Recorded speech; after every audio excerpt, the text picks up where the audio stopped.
The challenge. The crystalline towers of the Galactic Academy of Cognitive Arts gleamed in the light of the binary stars, casting prismatic shadows across the landing pad where Maya Chen stood. Her small transport vessel looked antiquated and primitive next to the sleek ships of the other arriving students. She adjusted the collar of her standard-issue Earth Federation uniform, its blue fabric a stark contrast to the iridescent robes worn by the alien species around her. Maya was the first human ever invited to the Academy. Not because humans were particularly respected, but because the Academy prided itself on inclusivity, even of species widely considered cognitively inferior. The invitation had come as a shock to Earth's scientific community. The Academy was the most prestigious institution in the known galaxy, specializing in psychic disciplines that most humans considered impossible myths. Specimen Chen, I presume. A melodic voice chimed from behind her. Maya turned to face a tall, willowy figure with translucent skin that pulsed with bioluminescent patterns, a luminary. Their species had been among the founding members of the Academy 10,000 years, before humans had even left their solar system. Dr. Chen, she corrected gently. Maya Chen, neuroscientist. The luminary tilted their elongated head, the light patterns across their face shifting in what Maya recognized as amusement. Of course, I am Professor Felix. I've been assigned as your guide. The pause was subtle but deliberate. Not mentor, not colleague, guide. As if she were a child needing supervision. Thank you, Professor. I'm eager to begin. Maya replied, refusing to let the condescension affect her. She hadn't come this far to be intimidated now. Indeed. The quantum neural threading program begins tomorrow. I suggest you use today to acclimate yourself to our atmosphere and gravity. Your species finds our standard environment challenging, I believe. Maya nodded, though she'd spent the 6-month journey preparing her body for Nexus Prime's heavier gravity and rarefied atmosphere. What she couldn't prepare for was the subtle psychic weight that permeated the Academy, the constant pressure of thousands of advanced minds engaged in complex cognitive disciplines. Professor Felix led her through vast chambers of living crystal, past meditation pools where students of various species floated in silent communion. Other students watched her pass with expressions ranging from curiosity to thinly veiled disdain. Maya cataloged each species: Volari with their 4-lobed brains, Tassani whose neural structures existed partly in another dimension, Skleth whose hive-mind connections allowed instantaneous communication, and not one human. Not until her. Your quarters, Felix announced, stopping before a doorway that I raised open at their approach. The environmental controls have been adjusted to Earth standard, though I suggest gradually adapting to our preferred settings. Thank you, Maya said, stepping into the small chamber that would be her home during her time at the Academy. Oh, and Specimen. Felix paused at her sharp look. Dr. Chen, a word of advice. The threading discipline requires generations of neural evolution to master. Most species spend their juvenile phases, 50 to 60 of your Earth years, developing the necessary cognitive architecture before even attempting the basic forms. Your determination is noted, but perhaps realistic expectations would serve you better. With that, they left, the door spiraling shut behind them. Maya exhaled slowly, setting down her bag on the simple pallet that served as a bed. From it, she extracted a small holographic projector and activated it. The image of an older woman with Maya's same sharp eyes appeared. I'm here, Mom, she said to the recording, just like you always believed I could be. The image of Dr. Lian Chen, pioneer of human cognitive extension theory, smiled back silently, forever frozen in the moment before the accident that had taken her life. Her mother had been the first to theorize that humans possessed untapped cognitive potential that matched or exceeded that of the most advanced species in the galaxy. She had been ridiculed for it. Now Maya would prove her right, or fail spectacularly trying. The next morning came too quickly. Maya had spent hours reviewing her mother's research and her own preparations before finally succumbing to sleep. She arrived at the threading chamber 15 minutes early, only to find herself the last to arrive. The chamber was vast, its walls lined with the same living crystal as the rest of the academy. But here the crystal pulsed with complex patterns that seemed to shift whenever she tried to focus on them. 49 students stood in concentric circles around a central pedestal, where an elderly Tessani floated several inches above the floor, eyes closed in deep meditation. Professor Felix directed Maya to the final open position in the outermost circle with a gesture. As she took her place, she felt the subtle shift in attention, all eyes briefly turning to examine the human interloper before dismissively returning to focus on the master. The ancient Tessani, Master Vox, according to the curriculum, opened his eyes, revealing orbs of swirling silver that contained no pupils or irises. "We begin as we always begin," he said, his voice somehow bypassing Maya's ears and resonating directly in her mind. "With the thread." Every student except Maya immediately closed their eyes and raised their hands, palms facing inward toward the center of the circle. Maya quickly mimicked the posture, feeling awkward and conspicuous.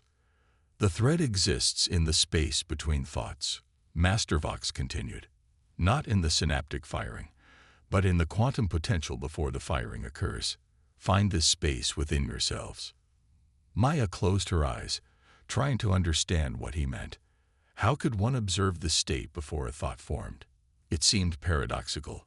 The act of attempting to observe would itself constitute a thought. Around her, she felt the psychic pressure building as the other students effortlessly slipped into the meditative state. She struggled to quiet her mind, to find this supposed space between thoughts, but each attempt only led to more thinking, more frustration. After what felt like hours but was likely only minutes, Master Vox spoke again. "Now, extend your awareness.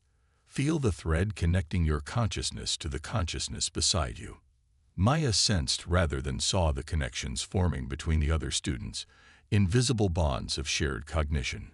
She remained isolated, unable to even glimpse what they were experiencing. "Connect," Master Vox urged. "Feel the thread extend and intertwine." Maya's frustration mounted. She'd expected difficulty, but not complete inability to even begin the process. Her mother's research had suggested humans possessed the neural capacity for these disciplines. What was she missing? The session continued for 3 excruciating hours. By the end, Maya had achieved nothing while watching her classmates advance to creating complex thread patterns between them, visible only as subtle distortions in the air, like heat waves rising from sun-baked pavement. As the class dispersed, Master Vox approached her, his silver eyes unreadable. "Human," he said, not bothering with her name or title. "You struggle." "Yes, Master," Maya admitted, seeing no point in denying the obvious. "Why have you come here?" "Your species has no history with the cognitive arts." "To learn, to understand, to determine if humans are capable of these disciplines." The Master's face remained impassive. "The question has already been answered throughout the galaxy. Your kind evolved for physical survival, for crude tool manipulation. Your neural architecture is primitive, effective for your evolutionary context, but utterly unsuited to the threading." "With respect, Master," Maya replied carefully, "human neuroplasticity is remarkably high compared to many species. What we lack in specialized neural structures, we compensate for with adaptability." Adaptability. The word hung in the air between them. Perhaps, but threading is not about adapting. It is about resonating with what already exists. You cannot resonate with instruments you do not possess. He left her alone in the chamber, his words echoing in her mind. Maya waited until the room had completely emptied before allowing herself a moment of doubt. What if they were right? What if humans truly lack some fundamental neural component necessary for these disciplines? She shook her head, dispelling the thought. Her mother hadn't raised her to accept limitations placed by others. If traditional methods wouldn't work, she would find another way. That night, Maya didn't return to her quarters.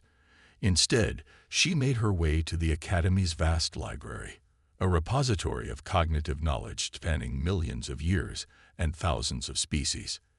As a student, she had access, though the librarian, a semi-corporeal mist being, seemed surprised to see her.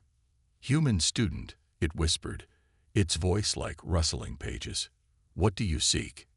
"Information on alternative threading methods," Maya replied, "particularly adaptations for species with non-standard neural architecture."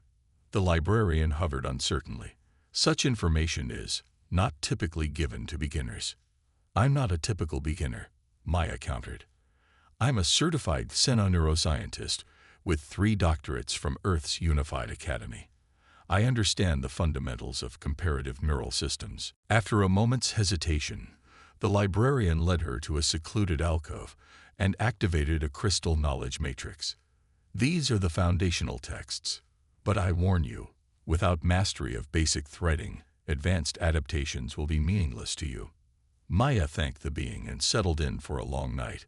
She scanned text after text, moving from basic principles to increasingly esoteric adaptations designed for unique species. None specifically addressed human neuroanatomy, but patterns began to emerge. Every successful threading species approached the discipline differently, based on their unique cognitive evolution. The luminary used their bioluminescent neural networks. The Tassani leveraged their partial existence in overlapping dimensions. This Cleth utilized their hive mind connections. The common factor wasn't a specific neural structure. It was finding the right entry point based on species-specific strengths. As the binary stars began to rise, painting the library in golden light, Maya finally understood. She'd been approaching this all wrong, trying to force her human brain to work like alien ones. She needed to find the human way to thread. Exhausted but determined, she made her way back to the threading chamber before any other students arrived. In the empty space, she settled into a cross-legged position at the exact center where Master Vox had stood. She closed her eyes and thought about what made human cognition unique. Not psychic sensitivity or dimensional awareness or collective consciousness, but imagination. Humans excelled at creating internal models of reality, at visualizing what didn't yet exist. Instead of trying to sense the thread directly, Maya began to imagine it, to build a detailed mental model of what the connections might look like, how they might feel, how they might flow between conscious minds. She didn't try to quiet her thoughts but channeled them, using her brain's natural tendency toward pattern recognition and simulation. She was so deeply immersed in her visualization that she didn't notice when other students began to arrive, didn't hear their murmurs of confusion at finding the human already there, apparently deep in meditation. When Master Vox entered, he paused, his silver eyes widening slightly, the first display of surprise Maya had seen from him. She sensed his presence but maintained her focus, refining her mental model, making it more detailed, more precise. And then, like a radio finally tuning to the correct frequency, something clicked. The mental model in her mind suddenly connected with something real, the actual quantum threads that permeated the chamber. Her visualization wasn't just imagination anymore. It had become a functional interface between her consciousness and the underlying reality of the threading discipline. Maya opened her eyes, meeting Master Vox's startled gaze. Between her outstretched hands hovered a small, perfect thread pattern, the basic form that first-year students typically achieved after 3 months of practice. The chamber fell silent as every student stared at the impossible sight, a human, threading on her second day. Master Vox floated closer, his silver eyes examining her work with frank disbelief. How? The question contained multitudes. How had she done it? How had she bypassed the normal learning progression? How was this possible for a human? Maya let the pattern dissolve, conserving her mental energy. "I stopped trying to be what I'm not," she answered simply. "I found the human way." The whispers began immediately, spreading outward through the concentric circles of students. Professor Felix pushed forward, their bioluminescent patterns flashing in agitation. "This is unprecedented," they declared. "Possibly dangerous." Master Vox, the human's approach should be evaluated before she continues. Maya felt a flash of indignation, quickly followed by understanding. She represented more than just herself here. She represented humanity's potential, a potential that had been dismissed and underestimated by the galactic community. Her success wasn't just unexpected. It was threatening to established hierarchies and assumptions. "I welcome evaluation," she said calmly, rising to her feet. "But I will continue my training." Master Vox studied her for a long moment before nodding almost imperceptibly. "Yes," he agreed. "You will continue, and we will watch your progress with great interest, Dr. Chen." As the regular class began, Maya returned to her position in the outer circle, aware of the changed atmosphere. She was no longer dismissed. Now she was feared. But she had taken only the first step on a much longer journey, and she couldn't afford to become complacent. By day's end, news of the human's unexpected achievement had spread throughout the academy. Maya returned to her quarters to find a message waiting for her, an invitation to the Advanced Threading Seminar, typically reserved for third-year students. She smiled as she prepared for bed, thinking of her mother's theory that humans weren't cognitively inferior but simply different, adapted for innovation rather than specialization. The coming days would put that theory to the ultimate test. Tomorrow would be day 3, and Maya Chen planned to make history. The Revolution. The third day of Maya Chen's attendance at the Galactic Academy of Cognitive Arts dawned with anticipation that hung in the air like static electricity. Word had spread quickly through the crystalline halls. The human had achieved in one day what took most species months to master. Students and instructors alike whispered in corridors, their conversations falling silent when Maya passed. The Advanced Threading Seminar was held in a smaller chamber deep within the Academy's central spire. As Maya entered, she found herself among students from a dozen different species, all at least 3 years her senior in experience. Their gazes tracked her as she took the only empty seat, positioned conspicuously in the center of the room. Professor Elon, a revered Volari master whose 4 brain lobes allowed for simultaneous processing of multiple threading patterns, regarded Maya with undisguised curiosity. "Dr. Chen," the professor acknowledged, using her proper title for the first time since her arrival, "we are honored by your presence, though I must admit, this is highly unusual." "Thank you for allowing me to participate," Maya replied, keeping her voice steady despite the nervous energy coursing through her. "I'm eager to learn." Indeed. The professor's 4 eyes blinked in asynchronous patterns.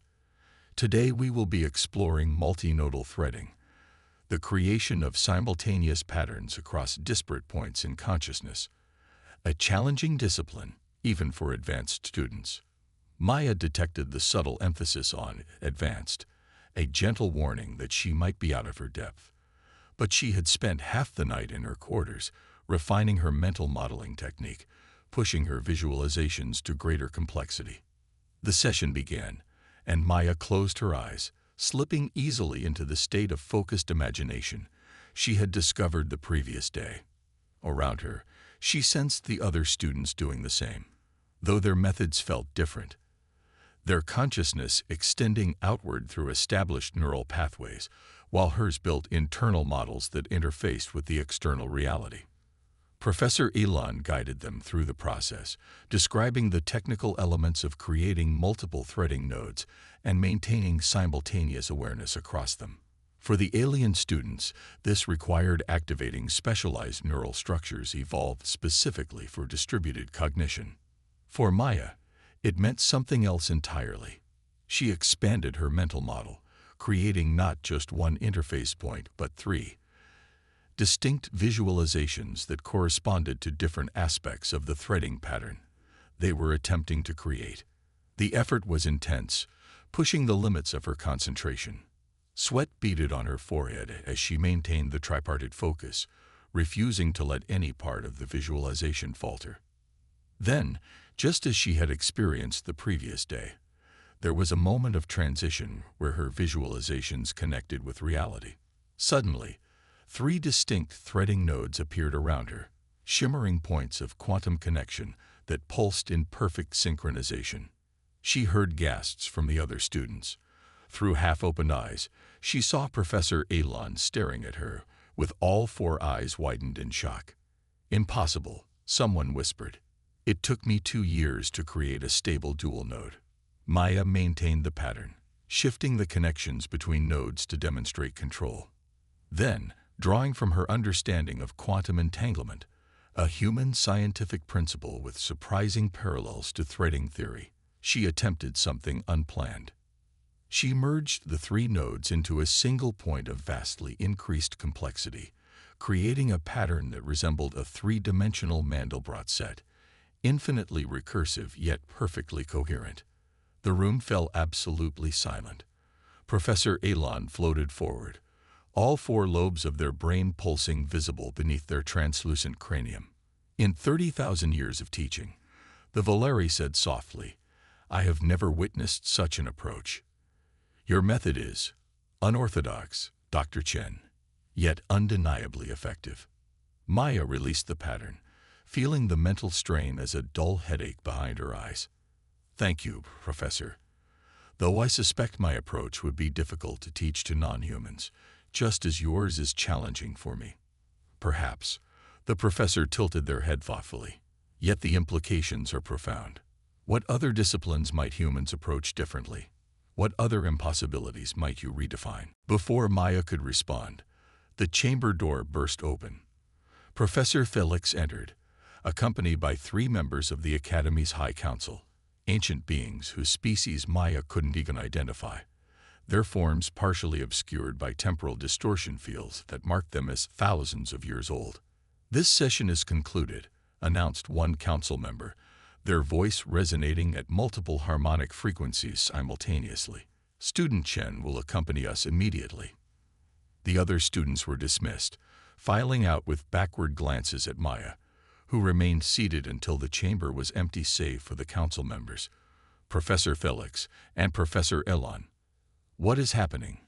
Maya asked, standing to face them. "Have I violated some protocol?"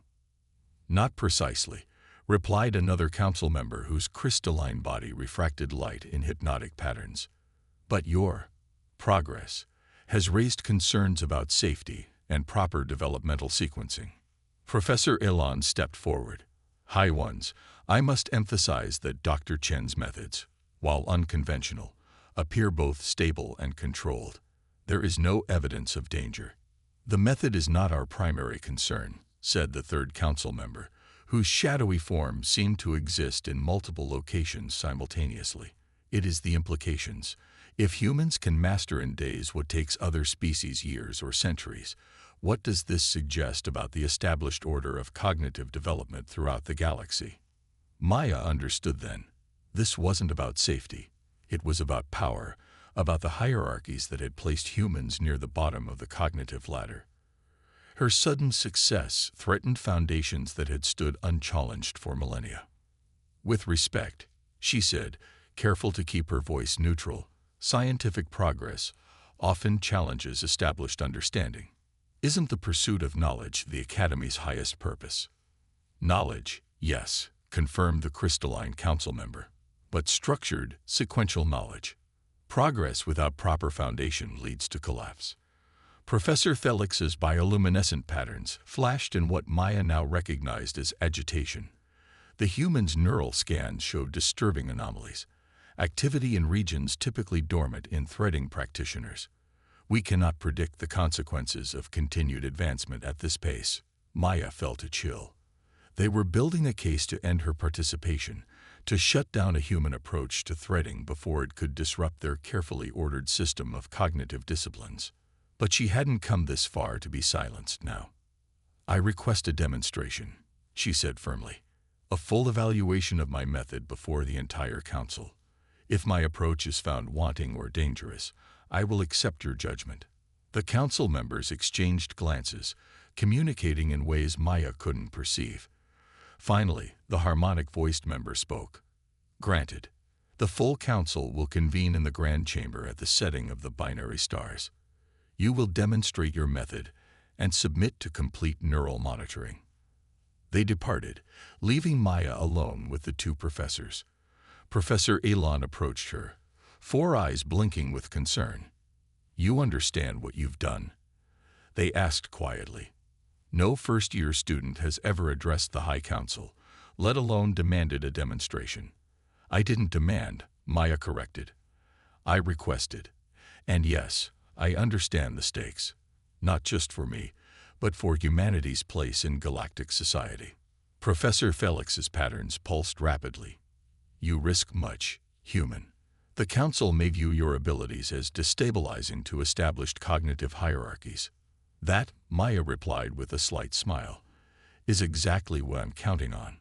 She spent the intervening hours preparing not just her threading technique but her arguments.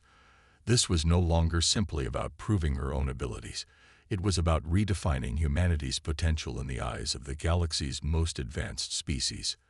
When the binary stars began their descent toward the horizon, casting long shadows through the Academy's crystal towers, Maya made her way to the Grand Chamber. The space was vast, its ceiling lost in shadows far above. The full council, 13 ancient beings, occupied a raised dais at the chamber center, surrounded by hundreds of instructors, researchers, and senior students. Maya approached alone, dressed in her Earth Federation uniform with her mother's research tablet clutched in one hand. She felt the weight of every gaze upon her, the pressure of their collective consciousness, like a physical force against her skin. Maya Chen of Earth, intoned the eldest council member, a being of pure light whose voice seemed to come from everywhere at once. "You stand before us to demonstrate your method of threading. Understand that your performance today may determine not only your future at this academy, but potentially your species' standing in our cognitive classifications." Maya approached alone, dressed in her Earth Federation uniform with her mother's research tablet clutched in one hand. She felt the weight of every gaze upon her, the pressure of their collective consciousness, like a physical force against her skin. Maya Chen of Earth, intoned the eldest council member, a being of pure light whose voice seemed to come from everywhere at once. "You stand before us to demonstrate your method of threading. Understand that your performance today may determine not only your future at this academy, but potentially your species' standing in our cognitive classifications." Maya nodded, her throat suddenly dry. "I understand, High One.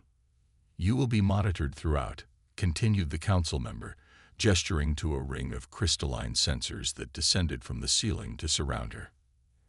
"Any sign of neural instability will result in immediate termination of the demonstration." "Proceed when ready," said another council member. Maya took a deep breath, centering herself. This was the moment her mother had theorized about. The opportunity to prove that human cognition, while different, was not inferior. She closed her eyes and began by creating her mental model, a visualization more complex than any she had attempted before. But instead of hiding her process, she narrated it, explaining in clear terms how she was using humanity's evolved capacity for imagination and internal modeling to interface with the quantum reality of the threading discipline. Where other species evolved specialized neural structures for direct perception of threading, she explained, her voice steady despite the enormous mental effort, humans evolved generalized problem-solving architecture that excels at creating functional symbolic representations of reality. As she spoke, the first threading patterns appeared around her, simple at first, then increasingly complex as her visualization deepened. "This isn't merely simulation," she continued, expanding the patterns outward. "It's translation, creating a cognitive bridge between different modes of perception. The human brain evolved for pattern recognition, causal reasoning, and predictive modeling. Those same abilities, properly directed, can interface with quantum-level consciousness phenomena." The patterns grew more elaborate, filling the space around her with intricate, flowing structures that pulsed with light and shadow.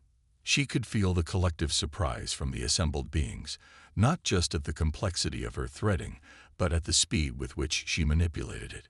"Neural monitoring shows unprecedented activity," reported a technician from somewhere behind her. "Multiple regions activating simultaneously.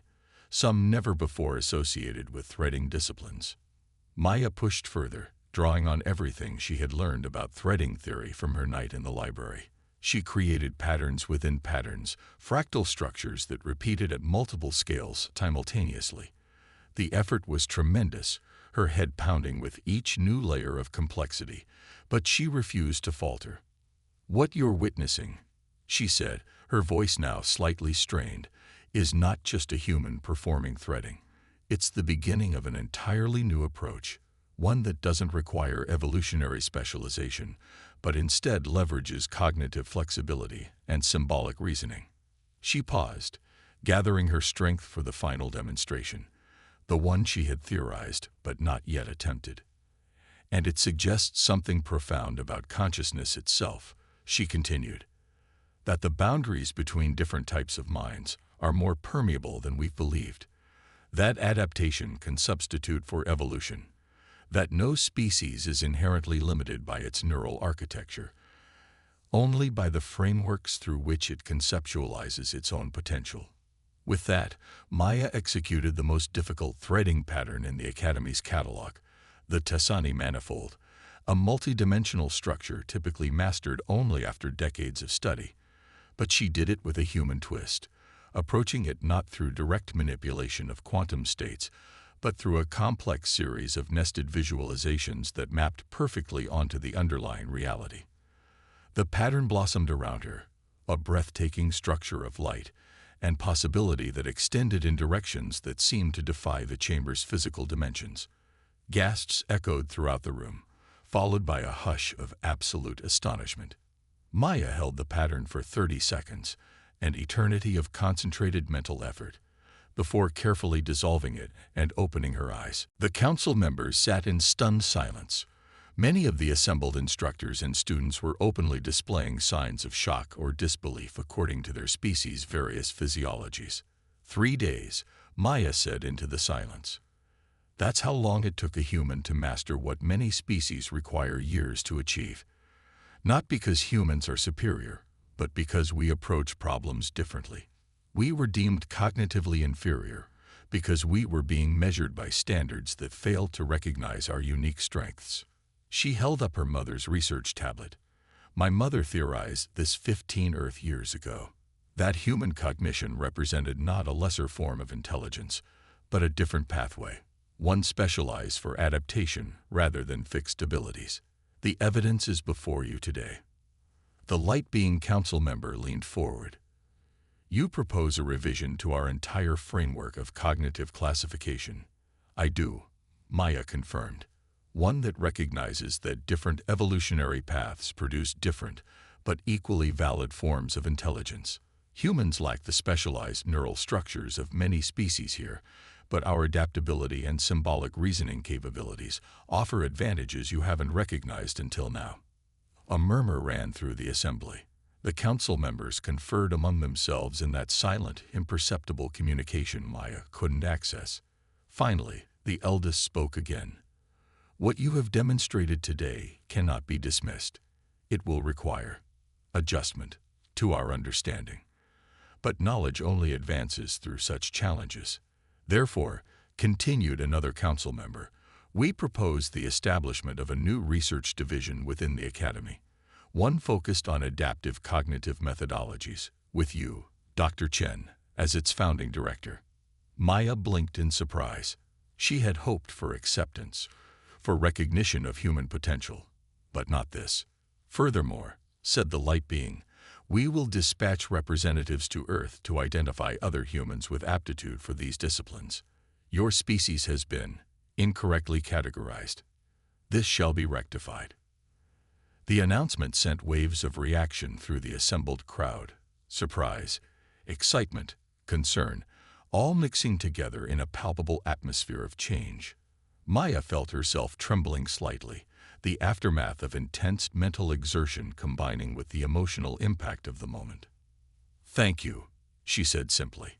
"I accept, on behalf of Earth and humanity."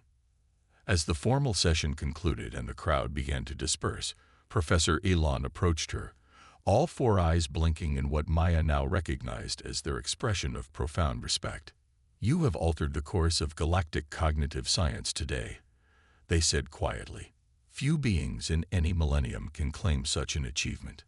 Maya smiled, feeling both exhaustion and exhilaration. "I just opened the door. What matters is what comes through it. The exchange of knowledge between different types of minds, each with their own strengths to contribute." Professor Thelix joined them, their bioluminescent patterns now pulsing in harmonious rhythms that suggested acceptance. "Your mother would be proud, Dr. Chen. Her theory vindicated on the highest possible stage." Maya nodded, throat tight with emotion. She always said that the greatest barriers to human advancement weren't out there in the stars. They were in our own minds, in the limitations we accepted without question. As the three of them walked together from the grand chamber into the gathering dusk, the binary stars casting their final golden rays across the crystal spires of the Academy, Maya thought about the message she would send home to Earth. In just 3 days, she had rewritten what was possible, not just for herself, but for her entire species. The human approach to threading would open doors previously thought closed, creating bridges between different forms of consciousness throughout the galaxy. And it had all begun with a simple shift in perspective, looking not at what humans lacked, but at what they uniquely possessed. The skill that had taken other species years to master had been conquered by a human in 3 days, not through supernatural ability or evolutionary advantage, but through the distinctly human gift of reimagining the impossible. As the first stars appeared in the deepening purple sky, Maya felt a profound certainty that this was only the beginning. Humanity's place in the cosmos had forever changed, not through conquest or technological superiority, but through the quiet revolution of a mind that refused to accept the limitations others had placed upon it. In the vast, ancient halls of the Academy, a new chapter was beginning, and humanity would write its own story among the stars.